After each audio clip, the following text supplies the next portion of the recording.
I'm Anna. I am a student and an actor-producer from Tunbridge Wells, and my connection with the Hospice in the Weald is that I lost my dad in 2011, and he spent the last 6 weeks of his life at the Hospice in the Weald in Pembury. Yeah, so my dad was a very funny guy. He was known for being very caring.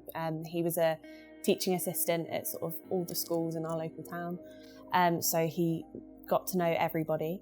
And he was very kind, very warm-hearted, and I think he sort of always cared about family, and we were all very close as a result. He had lots of brothers, we had a big family, so yeah, we really cared about each other and we were very close as a result. My dad knew that he was going to pass away.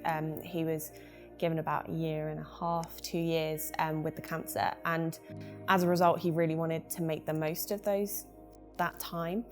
And as I said, he was a teaching assistant at our local school, so all of the teachers basically donated a load of money, and he managed to take us all away on holiday. Like, each of us had an individual holiday. So my mum went to Jersey, my brother went to Tenerife on a bit of a lad's holiday, and he took me to Disneyland. So for me, I think probably Disneyland is a really special memory for me. Because it was kind of a bittersweet weekend. We kind of knew why we were there, but it was kind of, let's just have fun whilst we're here. Dad and I used to watch a lot of trash TV and I remember sitting in his room, and I used to crawl into bed with him and still watch that same TV. I remember, I think we watched a few Waterloo Road episodes, which I still watch to this day because it's a great series. But we still got to sort of do those things together. And I think that was the normality of it. And a lot of people visited Dad, a lot of people from home. So it was a really familiar space for me. I just remember moments of, like, my first parents' evening without Dad. Mum and Chris came instead, and it was a really powerful time. And I was thinking, oh, my brother is here at my parents' evening. It's not called brother's evening.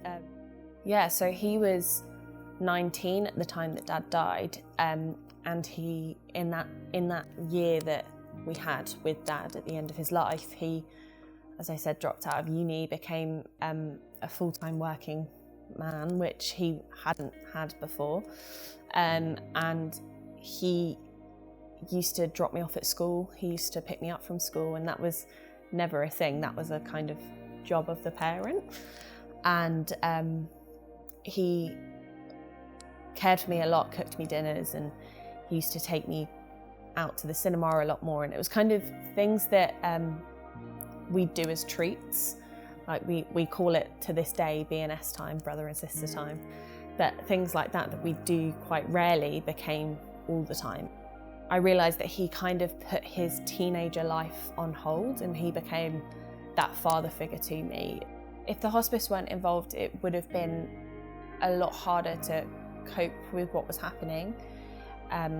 My dad was getting more ill every day, and we really would have struggled if my dad was in a place that wasn't as welcoming or available to us, and we could really be supported in that space, and the staff and the volunteers had time for us no matter what time of day it was. And I think that also my dad had really enjoyed his time there. He often thanked the nurses that he was with, and he liked the food and he was just really happy there, and he said that he was very peaceful. So I think if we didn't have the hospice, it really would have been a lot more of a tough time for us and my dad. And I think the hospice really helped us get through it.